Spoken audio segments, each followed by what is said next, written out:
kababayan ko sa Malasiki, ang maayos at maunlad na komunidad ay nagsisimula sa ating lahat. Makilahok sa mga programa ng ating lokal na pamahalaan, kalinisan, kalusugan, at kaayusan. Mag-segregate ng basura, sumunod sa batas trapiko, at suportahan ang mga proyekto ng barangays. Tandaan, ang pagbabago ay nagsisimula sa simpleng disiplina at pakikiisa. Sama-sama tayo para sa mas ligtas, malinis at maunlad na bayan ng Malasiki. Ang LGU at mamamayan, magkaisa para sa kinabukasan.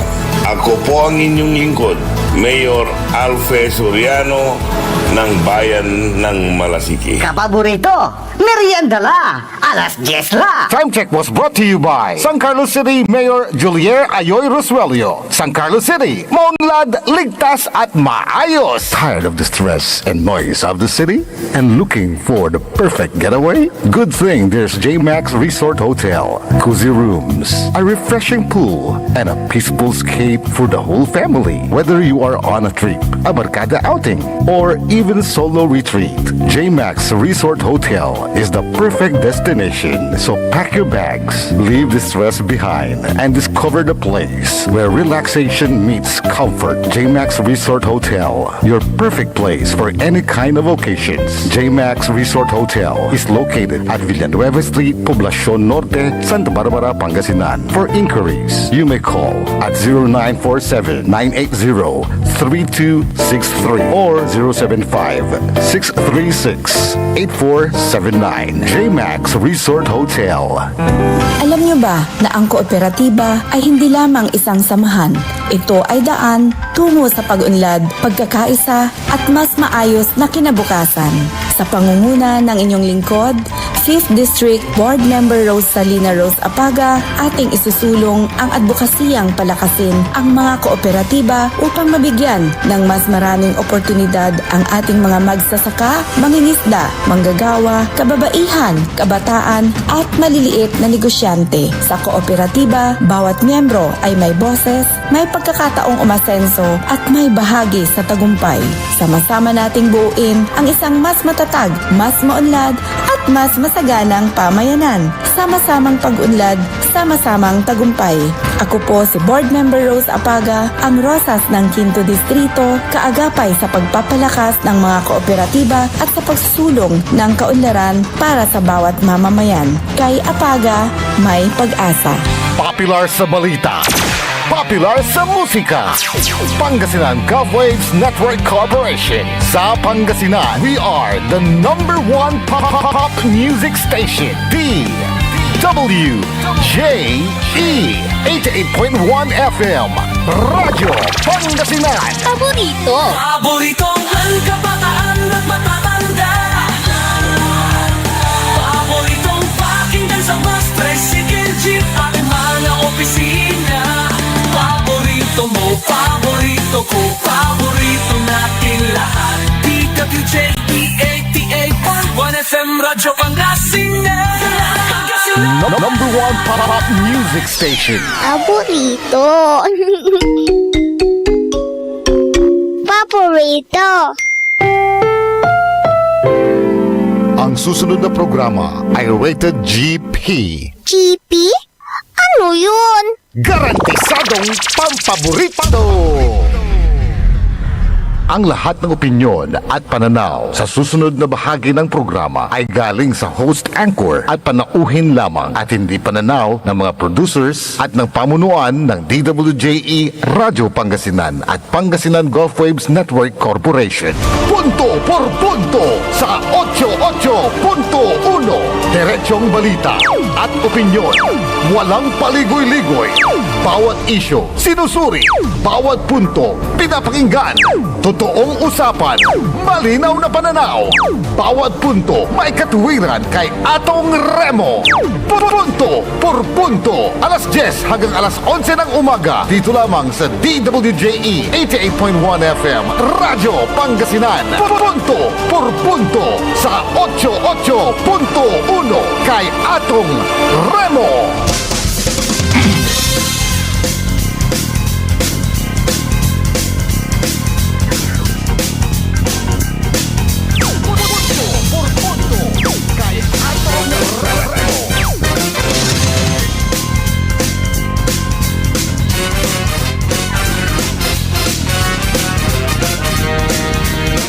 Masantos siya kabwasan. Maganda at makulimlim na araw. Naimbag nga bigat kada tayo amin apo. Nang nangruna dagita kailyan tayo dita Cordillera. Nga madama-damat nga isinselebrar tata iti Cordillera Day.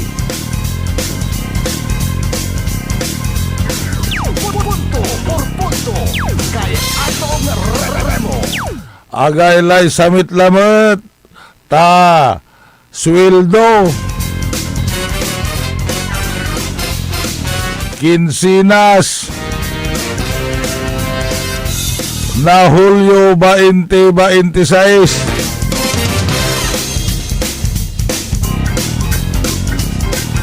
makaya-kayang langula makaya-kayang supanagawat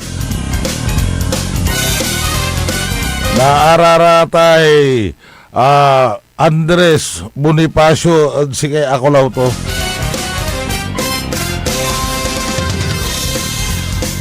And good Wednesday to everybody. Hanggang mayamay so arap po tayong problema. Mga hinaharap ho nating mga problema araw-araw. At makakasama ho nyo kami sa loob ng isang oras. Dito lang sa programang Punto por punto kay atong Remo. at makakasama ho natin sa technical side El Presidente Nixon Dacal. At syempre ang kilabot ng Kolehiala Rans Kayabyab. At ito naman ang mga kasama nyo sa loob ng isang oras sa Himpapawid. Punto por punto kay atong Remo. Kahapon ho ay hindi ho tayo nakapag-onboard dahil meron ho tayong importanteng ginawa dyan po sa ating barangay, dyan sa barangay Minyan West, Santa Barbara, na kung saan ay naganap po ang isang General Assembly na kung saan ay panibago na naman ho ang mga membro at mga opisyalis ng Villa Santa Barbara Phase 2 officers. At ang kagandahan nun ay hindi ho naputol at hindi ho nasira ang chain of command ng mga opisyalis doon. Dahil unang-una, parang ayaw na rin makipag-kooperasyon ang bawat isa, pero kahit na papaano, nabuo natin ulit. At hindi naman ho sa pagbubuhat ho ng upuan para maisalba lang ho natin yung organisasyon at saka yung asosasyon na yan, ay itinilaga po tayo ngayon bilang interim president ng Phase 2 Villa Santa Barbara Subdivision. At gusto ko ring batiin ang mga kasama ko na nahalal kahapon.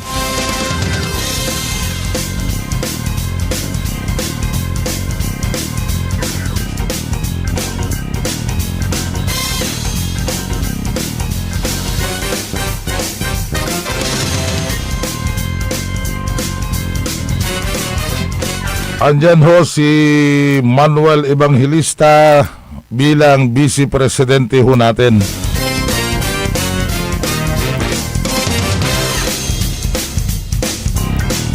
At dyan ang treasurer ho naman natin ay si Ma'am Betty Grace de Guzman Canlas. At ang secretary ho natin ay si Cipriano John Neceseto. At ang auditor ho natin dyan former nasa Human Resources, kare-retire lang ho, ni Madam Marlene Castillo. So congratulations sa ating lahat na mga bagong halal na opisyal dyan sa subdivision ho natin, Homeowners Association Phase 2 Villa Santa Barbara. At good morning din sa dating presidente na si former Deputy Chief ng Dagupan City dahil naging Deputy Chief din ito, si Rolando Rolly Albendo. At andyan din si retired Master Sergeant Evangelista Villamor Evangelista. At good morning din daw kay pagani-ganing Kapitan Marlon Senense, Engineer Marlon Senense.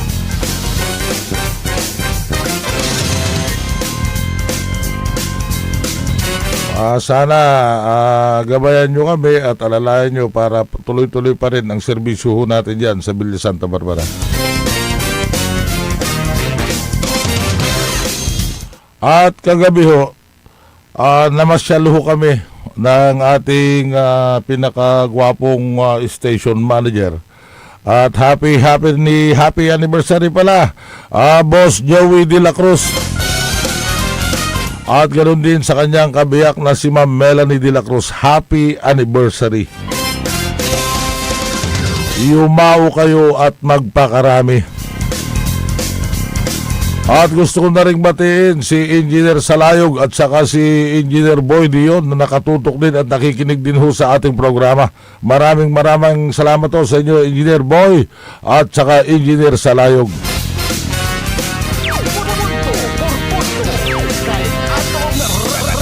Gaya nga ho ng sinabi ko kanina, galing ho kami dyan sa vigil. Nakipag-vigil ho kami ni Station Manager Joey De La Cruz kagabi dyan ho sa bayan ng Bayangbang, na kung saan ay last night ho kami doon kay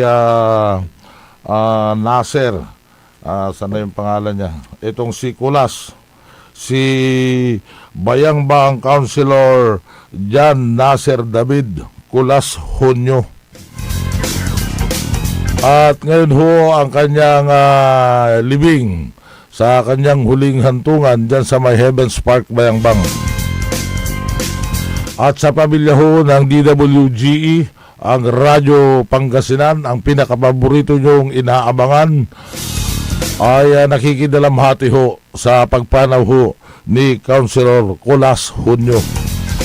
At ganoon din, condolence din sa mag-asawang Hunyo, ang ating kaibigan, ang kanyang tatay na si Vice Mayor Boying Hunyo. At nung Lunes, bago ho inilagay itong si Kulas Hunyo dyan sa may training center ng Bayangbang, ay nagpahiwatig naman ho ng mensahe ang ating butihing Mayora Niña Jose Kiambao sa kanyang pagpanaw. At tingnan ho natin yung mensahe ni Mayor Niña Jose bago ilibing si former Councilor Kulas Hunyo. Sa linggong ito na may bigat sa ating mga puso.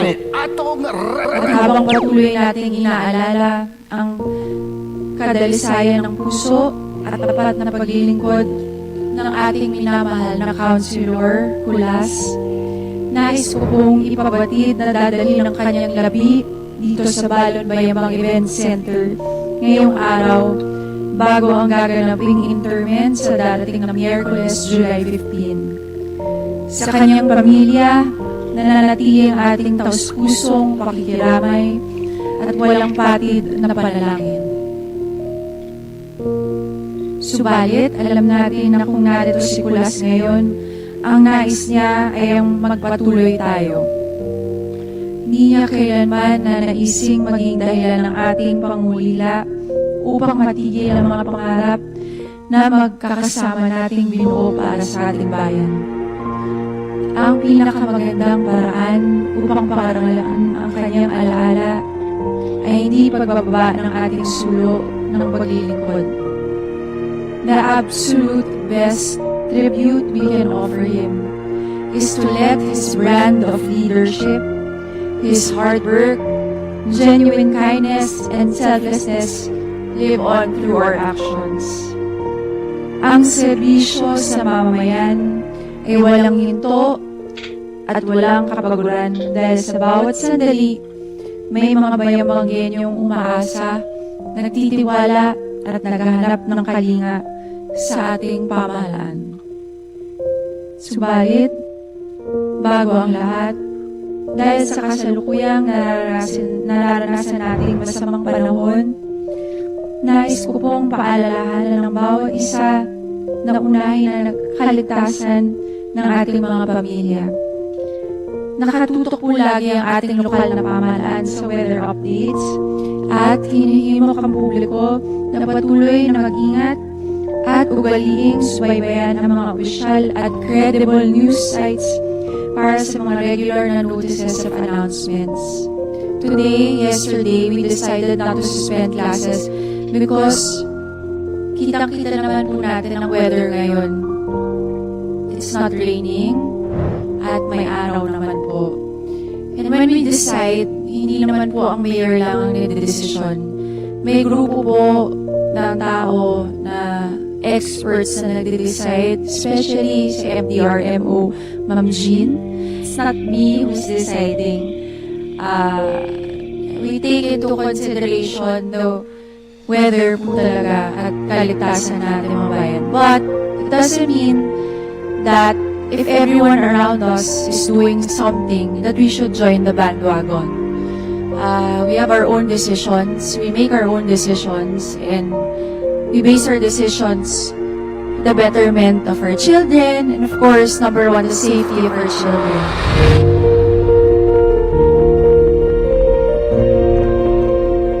Kaakibat ng ating paghahandang ito ngayong buwan ng Hulyo, hindi lamang isa, kundi 3 malalaking selebrasyon ang ating pinangungunahan na haligi ng ating pang-araw-araw na pamamahala. Sa ating pong pagunita ng buwan ng nutrisyon, layunin natin paigtingin ang mga programang nakatutok sa kalusugan at holistic nourishment ng ating mga anak. Tuloy-tuloy ang ating mga aktibidad na gumagabay sa ating mga barangay nutrition scholars, mga magulang, at iba pang kinaukulan upang mapagtulungan nating tuluyang mawakasan ang malnutrisyon dito sa ating bayan. At ngayong Hulyo, pinagdiriwang din natin ang National Disaster Resilience Month. Kasabay ang pagpasok ng panahon ng tag-ulan at mga bagyo, mas pinalalakas natin ang kahandaan at kakayahan ng ating komunidad sa harap ng pabago-bagong panahon. We are constantly upgrading our systems upang masiguro na mabilis at tuloy-tuloy ang paghatid ng tulong, kaakibat ang walang patid na pagsasanay ng ating mga emergency responders sa bayambang. And finally, we observe the Philippine Agriculturist Month to honor our farmers. Sa pamamagitan ng mga inisyatiba ng CFIDD, tulad ng makabagong teknolohiya at pamamahagi ng dekalidad na binhi, layunin natin patatagin at iangat ang kabuhayan ng bawat magsasaka sa ating bayan. Ito po ang ating hamon para sa bagong linggong ito. Ang isalin ang mga selebrasyong ito sa mga konkretong pagkilos at tunay na malasakit. Higit sa mga nakasanayang aktibidad, let us aim to give real meaning and impact to our people's lives. Ito po ang tungkuling ipinagkatiwala sa atin at ito ang gawaing dapat nating itaguyod ng mahigit ng sigasig, talino at integridad. Maging lakas nating ang isa't isa sa panahong ito. Maglingkod po tayo araw-araw ng may bitbit na wagas na pagmamahal, malalim na malasakit, at tapat na dedikasyon para sa bawat mamamayan ng bayan. gaya ng buhay na halimbawa at hindi mapapantay ang pagmamahal sa bayan na iniwan sa atin ng ating minamahal na Councilor John Nazar David. Magpakatatag po tayo at magpatuloy sa paggawa. Muli, maraming salamat po at pagpalain tayong lahat ng poong may kapal. And please pray. Coincidentally, it's also my mom, Carmelita Claire Atienza Jose's birthday today. Happy birthday, Mom. We love you and I miss you so much. Thank you. Good morning. Punto por punto kay Atong Remo. At yan ho yung huling mensaheng pamamaalam ni Bayangbang Mayor Niña Jose Quiambao sa yumaong Bayangbang Councilor John Nasser David Kulas Junio. At ang pamilyang DWGE naman ay nakikidalamhati sa iyong pagpanaw, Kulas Junio.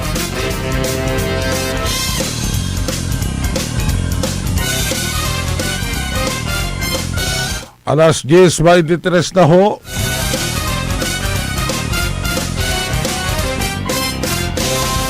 At abalang-abala na naman ho ang lahat sa iluluto nila. Pero okay lang yan dahil sweldo naman ngayon. Punto por punto kay Atong Remo.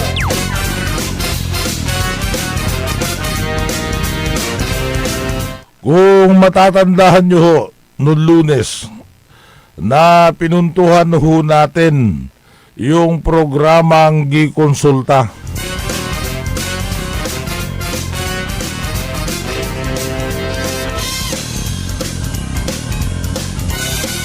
At nalaman nyo na ho kung ano ho ang proseso, paano po nagalit ang ating gobernador sa mga doktor at saka mga nurse nung hindi pa umusbong ng marami ang ipinalista ng mga Pangasinense. Ay may video ho tayong nakalap noong nagagalit itong si gobernador bago mag-eleksyon.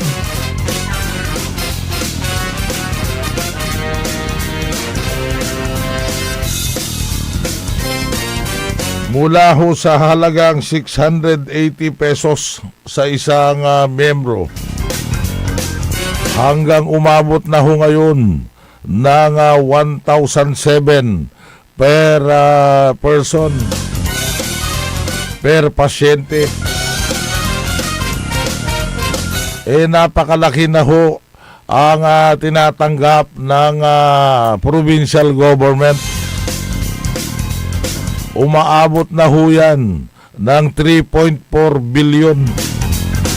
Pero hindi natin naririnig sa bunganga ng tagapamahala patungkol ho dito. Pero marami pa rin hong katanungan. Dahil maganda kung maganda ang layunin. Tunay na nakikinabang ang mamayan. Pero bilang mga nagbabayad ng buwis, may karapatan din ho tayong magtanong. Una, noong 2024, naglahan ho ang provincial government ng 300 million para ho dyan sa pagpaparehistro ho dyan sa Gikonsulta. Ngayong 2025 na ho, ay nagbabayad na ho ang PhilHealth sa provincial government. At ang katanungan ho lang ho natin sa lahat ho ng namumuno dyan sa provincial government, magkano na ang capitation payment na natanggap mula sa PhilHealth? Magkano ang napunta sa Special Health Fund? Saan eksaktong ginastos ang pondo? at aling mga hospital at health facilities ang nakikinabang at magkano ang natanggap ng bawat isa. Yan ho yung mga katanungan na gusto ho nating marinig mula ho dyan sa mga namamahala ho dyan sa provincial government.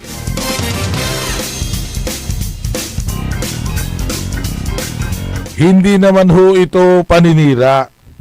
Hindi ito pamumulitika. Ito ay ang paghahanap ho ng katotohanan. Ang transparency ay hindi dapat hinihingi. Ito po ay kusang binibigay at sinasabi sa madlang people. Kung malinaw ang paggamit ng pondo, ilabas ang ulat kung maayos ang paggastos. Ipakita yung breakdown. Kung talagang para sa mamayan ang programang ito, hindi dapat ikatakot ang mga tanong ng mga Pangasinenses. Tatandaan ho natin na ang pera ng PhilHealth at ang pondo ng gobyerno ay hindi pera ng sino mang opisyal. Ito ay pera ng taong bayan.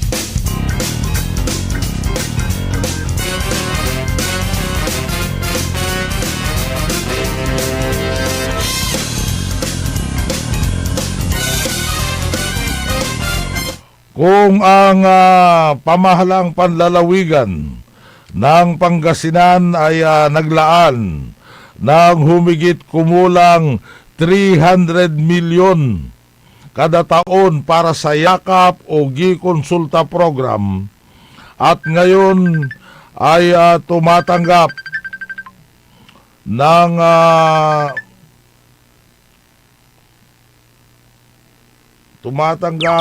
Punto por punto kay atong Remo. Ariel Mayola, naali ka na untawag.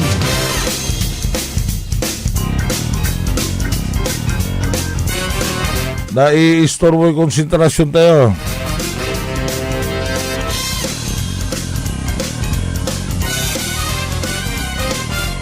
Yung hong sinasabi ko, kung nakapaglaan ang provincial government ng humigit kumulang na 300 milyon kada taon para sa yakap o gikonsulta program at ngayon ay tumatanggap na ito ng bilyong-bilyong piso sa PhilHealth sa ilalim ng yakap capitation system, isang tanong ang nararapat lamang itanong ang bawat Pangasinense.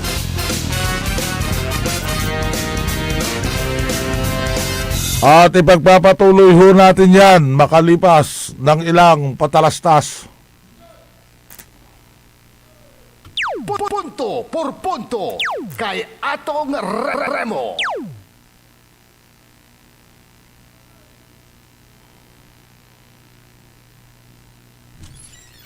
Kulelat na nga yung tatay, kulelat pa yung anak. Puta-putangiran sunata. Dame un... Son ang puta-putangiran impormasyon. Aya sa number 1 pop music station. DWJE 88.1 FM. Radyo Pangasinan. Paborito. Gaano kahalaga ang tubig sa ating kalusugan? Ang tubig ay isang mahalagang sustansya at gumaganap ng isang mahalagang papel sa katawan ng tao. Ganyan mag-alaga ang Rebecca's Purified Drinking Water. Rebecca's Purified Drinking Water matatagpuan sa 193 Amado Tapuac, Dagupan City. For deliveries, you may contact Matthew Mamorno at 075-515-8767 or 0917-508-0055. Rebecca's Purified Drinking Water. Mare! Kabigla ka naman, Mari, ah. Grabe, gimaggana ka ah. Mari, di mo sinabi na uwi ka pala ng San Carlos. Ay, oo. Namiss ko na kasi dito ang pamilya ko. Ito na palang San Carlos ngayon. Grabe, Mari. Ang laki na ng pinagbago. Siyempre naman, Mari, alam mo ba na dito sa syudad natin, malaki na talagang pagbabago. Mula sa mga infrastruktura, nandiyan na mga konkretong daan at mga bagong pasilidad. Wow! Meron din tayong trending na ayos, kalusugan caravan na nagbibigay ng libreng serbisyong medikal. Palit-palitan, ah. Saka, nandyan din ang mga programang pang-agrikultura para sa ating mga magsasaka. Ay, wow! At higit sa lahat, Maria, ang pagpapanatili ng peace and order ng ating syudad. Perfect! Di lang yan, binibigyan din ng halaga ang kapakanan ng lahat ng tao at pantay na karapatan sa mga serbisyo ng gobyerno. Grabe, Mari! Ang bongga na talaga ng San Carlos. Parang ayoko na bumalik sa ibang bansa. Oo, Mari. Kung ako sa'yo, dito ka na lang sa San Carlos. Dahil sa San Carlos, tunay na subok na ang serbisyong ayos. Mayor Julier Ayoy Resuello po, kasama si Vice Mayor Jose Resbox Resuello at ang sangguniang panglunsod ay nandito upang umagapay at magserbisyo sa ating minamahal na syudad. San Carlos, maunlad, ligtas at maayos. Naghahanap ka ba ng masarap, sulit at tunay na Chinese food? Tikman ang kanilang masasarap na noodles, steaming dumplings, fried rice at iba pang paborito ninyong Chinese dishes na siguradong magpapabalik-balik sa inyo. Sa bawat subo, maasahan ang kalidad, sarap at pagmamahal sa pagluluto na para bang nasa puso ka ng Chinatown. Pang pamilya, pang barkada o pang solo food trip, siguradong busog at masaya ka sa Angkong Noodle House. Angkong Noodle House. Sarap na abot kamay. Lasang tunay na Chinese food.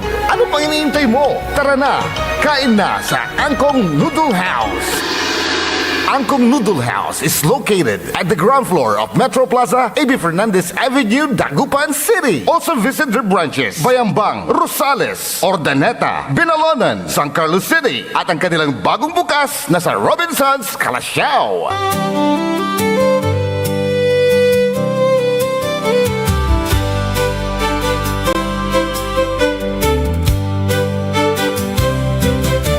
Ang buhay kong minsan ay walang direksyon. Tila kay lupit-lupit nitong panahon. Huwag kang mawawalan ng pag-asa. Kailanman ay di ka nag-iisa. Huwag kang sumuko, huwag kang manlumo. Ituloy mo ang laban, bangon ka binmali. Ituloy mo ang laban, bangon ka binmali. Kahit ang landas ay magulo, masikip sa pagsisikap mo ay makakamtan ang nais. Kung may hirap daw ay may ginhawa, kailangan lang ang sipag at tiyaga. Huwag kang sumuko, huwag kang manlumo. Ituloy mo ang laban, bangon o binmali. Ituloy mo ang laban, bangon o binmali.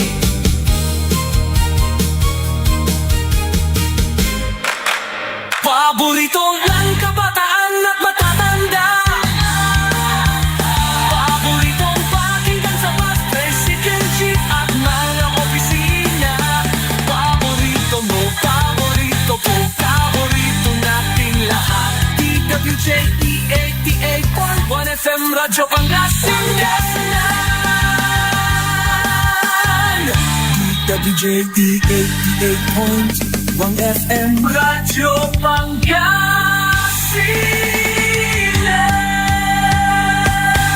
Paborito.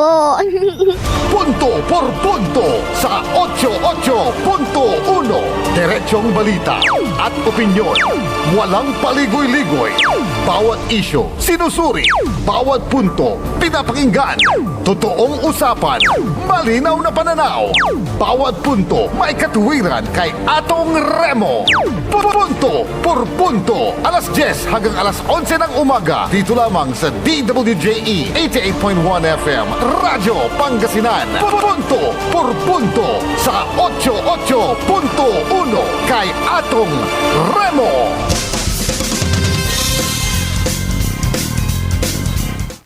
"23 minutes left. Bago man alas 11 lang ula. At kagaya ho nga ho yung pinupuntahan ho natin. At good morning pala kay paring Felix Jose dyan sa Barangay Minion East at saka si paring Marvin Calma dyan naman sa Barangay Pinmaludpod. Yung pinupuntahan ho natin ho dito, yung patungkol ho doon sa pondo na inilaan ng provincial government na nagkakalaga ho ng 300 million sa unang gikonsulta program ho nila noong 2024. At ngayon na medyo maayos na rin at accredited na ho siya under po ng PhilHealth, mukhang malaki-laki hong budget ho ang nakukuha na ngayon ng provincial government. At ngayon, kung humigit kumulang na 300 million kada taon para sa yakap o gikonsulta program, at ngayon ay tumatanggap na ho ng bilyong-bilyong piso mula sa PhilHealth sa ilalim ng yakap capitation system, isang tanong lang ang nararapat: ano ang nangyari sa naunang pondong inilaan ng provincial government?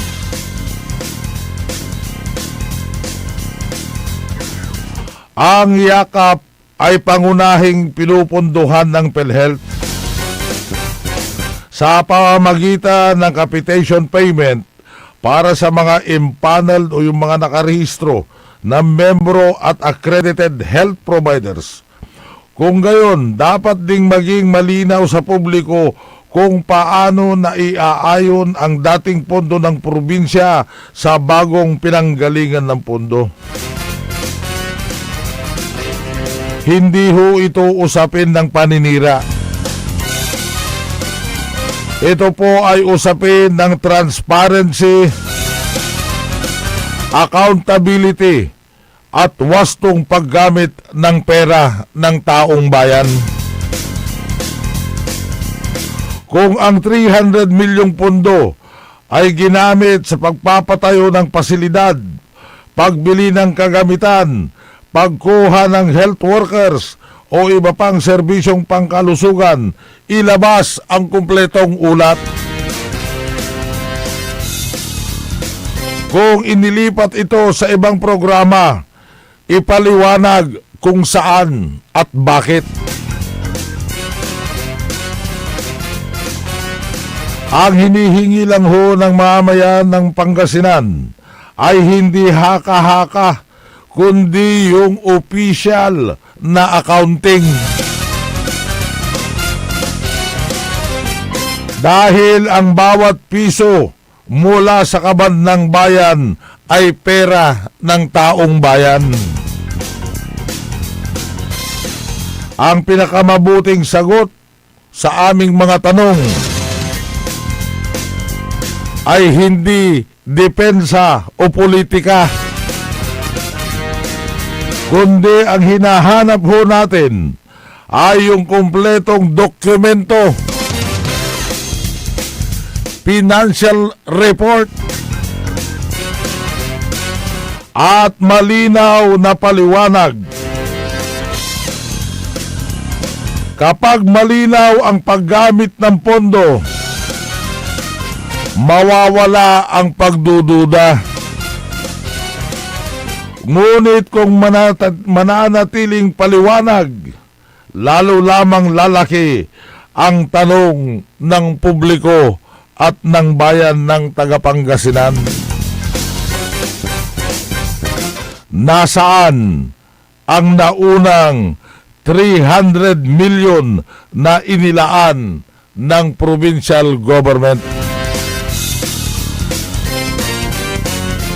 Yan ho ang malaking hamon at malaking katanungan sa mga namumuno na nandyan sa provincial government.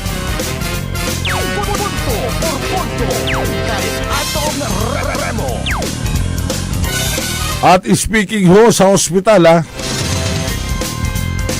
meron ho tayong hospital dyan na halos dinarayo ng halos mga taga-Pangasinan, mga Pangasinenses na ayaw nang pumunta sa mga ibang government hospitals.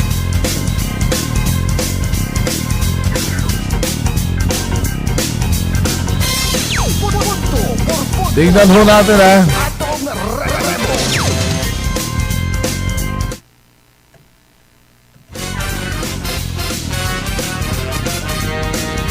Hindi yan. Ng mga pasyente na po sa billing or cashier, lahat po ng nurses po dito sa Condado Israelino Hospital ay maalaga, mabait, handang tumulong sa mga pasyente. Every time na may mga pasyente or mga bisita po kami, lagi po namin sila binabati. Malaking tulong kasi yung ginagawa ng hospital since wala po kami pinapabayaran dito, lahat po libre. Maski sa mga CT scan, ultrasound, laboratory, talagang parang po namin isustain yung zero balance billing. Para talagang mas mapalawak pa yung makakita namin yung mga serbisyo. Punto por punto kay Atong Remo. Yan ho yung hospital ho dyan sa Rosales, Pangasinan. Ang Condado Estrella Hospital. So lahat ho ng mamayan, lahat ho ng mga taga-Pangasinan, welcome na welcome po kayo dyan. Wala ho kayong babayaran.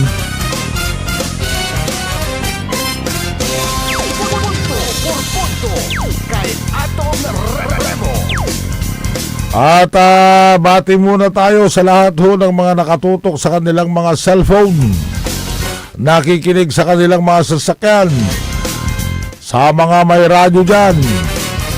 Batiin na namin kayo para kahit pa paano gumanda naman ang araw nyo ng Miyerkules.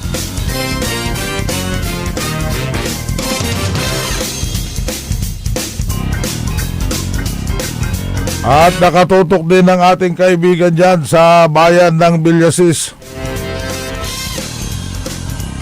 Ang dating API Party List, Michael Mike Morden. Presidente ho yan sa Bunsay. At ganun din kay retired Army Colonel Jones Roderos. San Leon Barangay Captain John Lord Marsan. At nakatutok din ho dyan sa Ordaneta ang mag-amang Del Prado. Si paring Franco at saka si Alfonso Miguel, Councilor Del Prado. Onofre Bongo Rosme, good morning. At siyempre dyan naman ho sa bayan ng Bani. Andyan din ho nakatutok at nakikinig ho sa atin, nanonood sa kanyang YouTube channel. Si paring Bong Natividad, former provincial warden. At andyan din na nakikinig si paring Freddy Cabanilla. Good morning, paring Freddy. Siguro timaisa yan, pare. Hampay nga pinagmamais na pinagpapagay pa lang. At syempre dyan naman ho sa provincial government, dyan ho sa tanggapan, ni 6th District Board Member Noel Bince, si Madam Tess,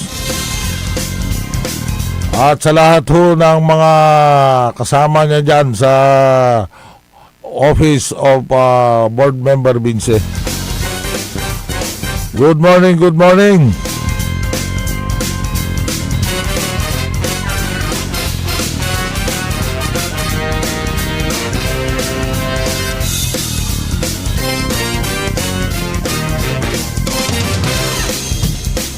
Punto por punto, kay Atong Remo.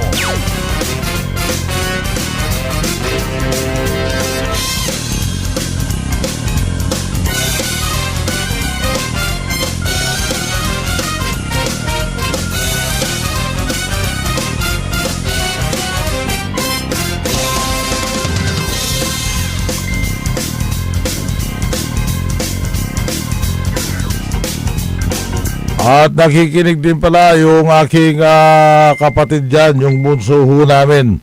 Dyan ho sa Barangay Mabilao, San Fabian, si Roger Remogat. Kumusta mo na lang ako kay Mamang?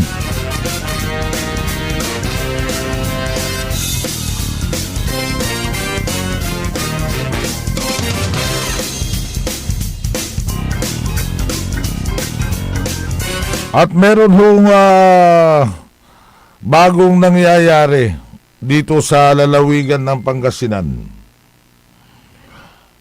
Patungkol ho dyan sa exploration sa kabundukan ng Pangasinan as 2nd District na ang target ay 12 bayan sa Pangasinan na sasailalim sa hydrogen exploration. Gaylay karakil la gagawin na mo lansing testing ground so Pangasinan. Wantan amay nuclear power plant na 2nd District Congressman Mark Cuangco. Ang po ni sumalinaw tungtungan at satan at wantan na lamot araratay arom investor. Ang kuanta no investorya o amay manti-treasure hunting. Siyempre no exploration, so babaga tayo ba exploran na ang timot anta no ang tumay aanapundan talaga.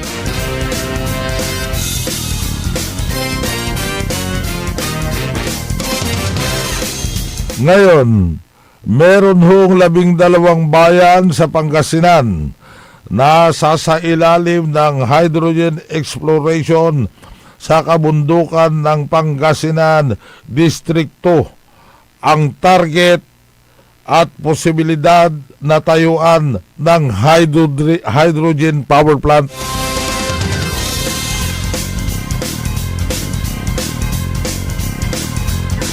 Sa ipinalabas na isang statement, ilang bulubunduking bahagi ng Pangasinan sasailalim sa hydrogen exploration. 12 bayan sa Pangasinan ang sasailalim sa aerial survey para sa natural hydrogen exploration bilang energy source sa ilalim ng service contract ng Department of Energy.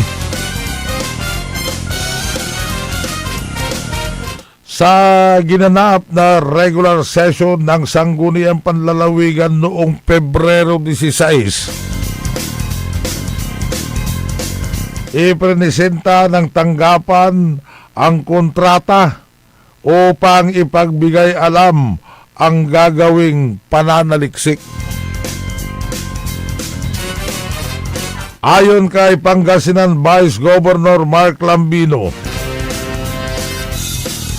Phase 1 pa lamang ang exploration at wala pang extraction at commercial utilization o viability ng hydrogen sa lalawigan.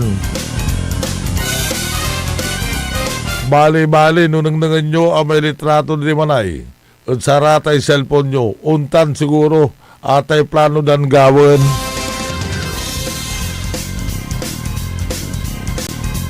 Karamihan sa mga exploration area ay matatagpuan sa mga bulubunduking bahagi ng ikalawang distrito. Bugbog sarado lang mountain. Agay naratay karakil ya solar panel, wanta lalamot atay nuclear power plant at swal.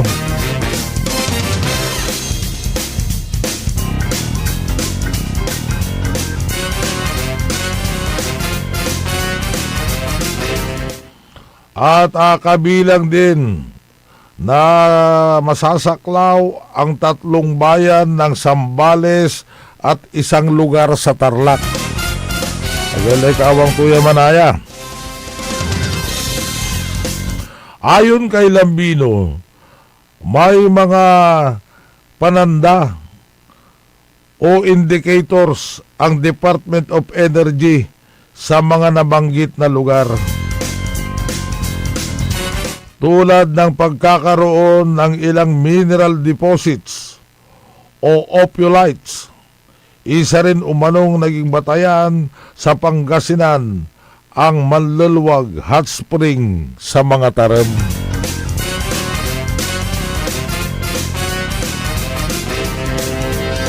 Kaugnay nito, maituturing na non-invasive, invasive lang walay ginamit na. Pati araratay kayo, walay invasive. Ang naturang kontrata sapagkat exploration pa lamang ang isasagawa.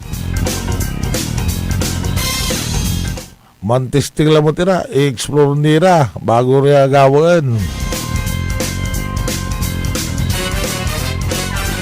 Magkakaroon ng hiwalay na proseso ng pag-indorso sakaling umusad ang testing ang mga aktibidad ng Department of Energy.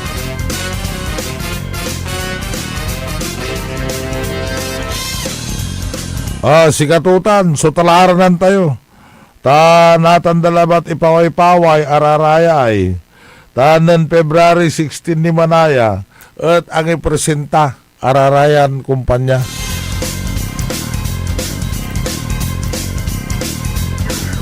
At pupuntahan natin yan bukas sa ating pagbabalik kung ano ang epekto, disadvantage ng pagkakaroon ng ganyan na hydrogen plant. Sigurado ko na naman na may mangyayaring pagpuputol na naman ng mga kahoy sa lahat ng mga sasagasaan ng proyekto na yan.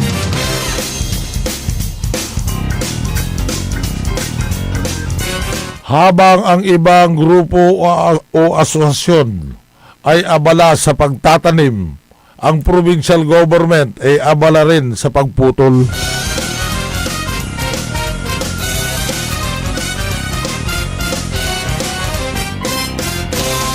Limang minuto na lang ho ang nalalabi bago magtapos ang ating programa.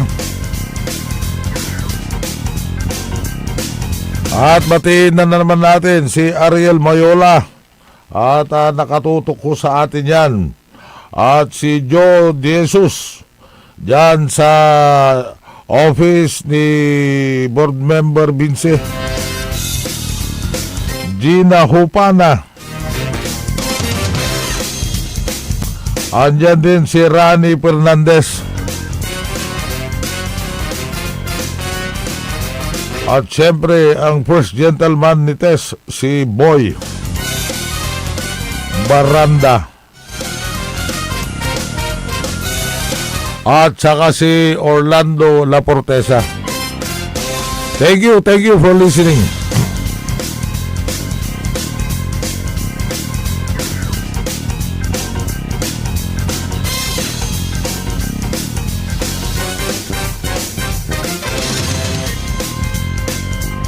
At bukas ho, pagtutuunan ho natin ng punto itong plano ng kung ano ho ang green hydrogen na ayon sa ipinalabas na pahayag.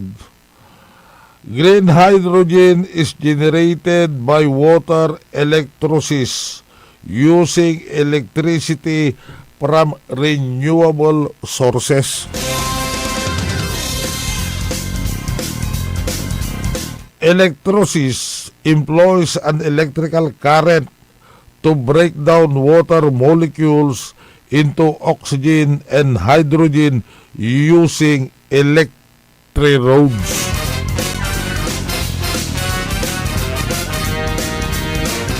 Its production emits substantially less greenhouse gases than gray or blue hydrogen production. Itatagalog at ipapangasinan ho natin yan bukas.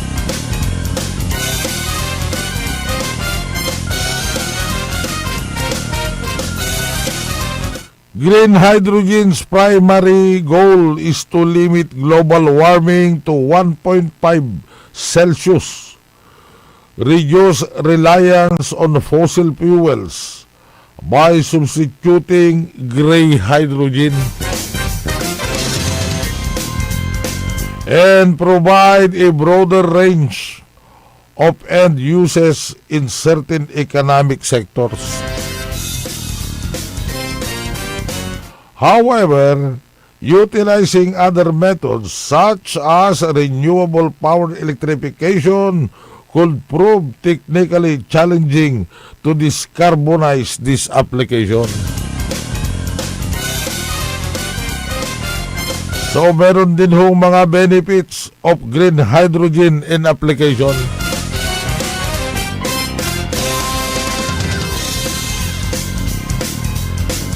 Iyan ho ang mga pupuntahan ho natin bukas sa ating pagbabalik.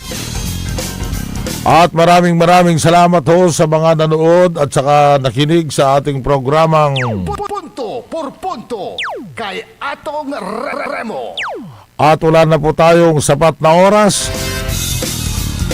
At nakasama po nyo sa loob ng isang oras ang nasa technical side, Nixon Dacal de El Presidente. At ang kilabot ng Kolehiala, Rans Kayabyab. At ito po ang inyong nakasama sa loob ng isang oras. Ito po si Punto por punto kay Atong Remo. Magandang umaga, masantos, yakabosan, at sigatayon, amin.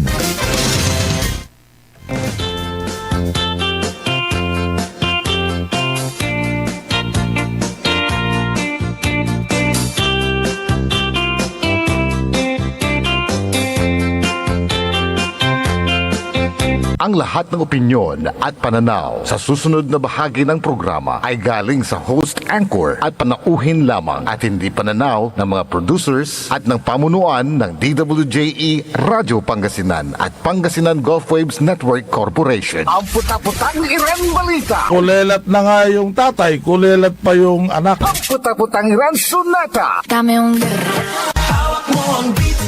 Son ang puta-putang Iran Impormasyon. Aya sa #1 pop music station. DWJE 88.1 FM. Radio Pangasinan. Paborito. Sa bawat kanto, bawat daan, pangakong laging maaasahan. Puso'y sa inyo, yan ang totoo. Say si Samson para sa Pogo Chico. Tayo na't magsama-sama. Sa pag-asenso'y walang kupas pa. Saksi ang langit, serbisyong totoo. Say si Samson, kapitan ng puso. Serbisyong totoo. Barangay Pogo Chico. Want to escape the hustle and bustle of city life?